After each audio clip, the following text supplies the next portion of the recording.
Bienvenue au café du matin. Aujourd'hui, la question c'est de s'affirmer. Comment est-ce qu'on fait pour s'affirmer? Donc moi, je suis quelqu'un d'assez timide en fait de base, hein. J'ai beaucoup travaillé sur moi et sur ma timidité, assez tôt d'ailleurs.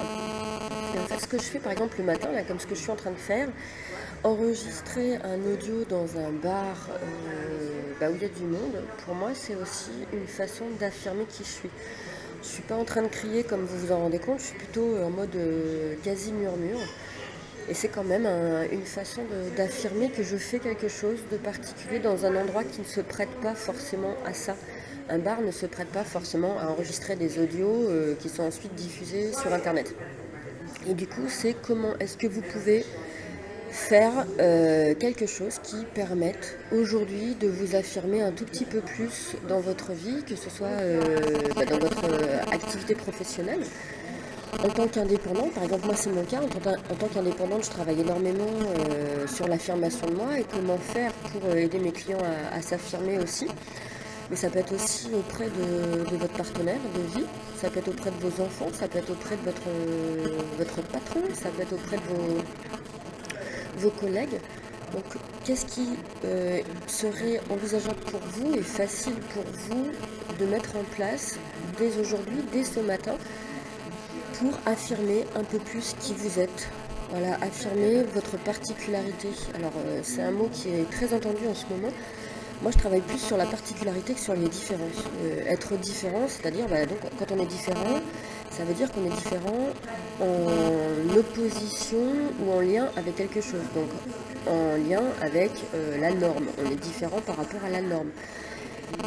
Une fois qu'on a compris qu'on était différent par rapport à la norme, on cherche à savoir quelle est notre particularité, qu'est-ce qui nous caractérise en tant qu'individu, en tant que personne unique, quels sont nos talents, quelles sont nos faiblesses, quels sont nos points forts, quelles sont nos envies, quels sont nos rêves, quels sont nos désirs.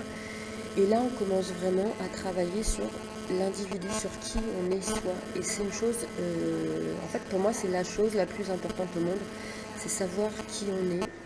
Ce qui nous permet ensuite de savoir voilà ce qui compte vraiment pour nous, de réaliser dans cette vie qui est relativement courte. Voilà, l'espérance de vie augmente chaque décennie, mais il n'empêche que il reste qu'on n'a qu'une seule vie à vivre. Alors après, on peut croire à la réincarnation, enfin moi j'y crois, hein, fortement.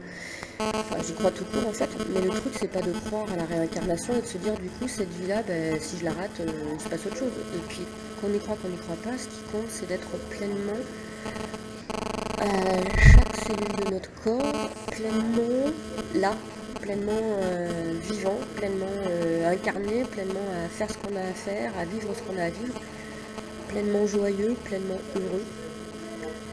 On est fait pour être heureux, on est fait pour être joyeux, on n'est pas fait pour subir, on n'est pas fait pour en chier, on n'est pas fait pour galérer.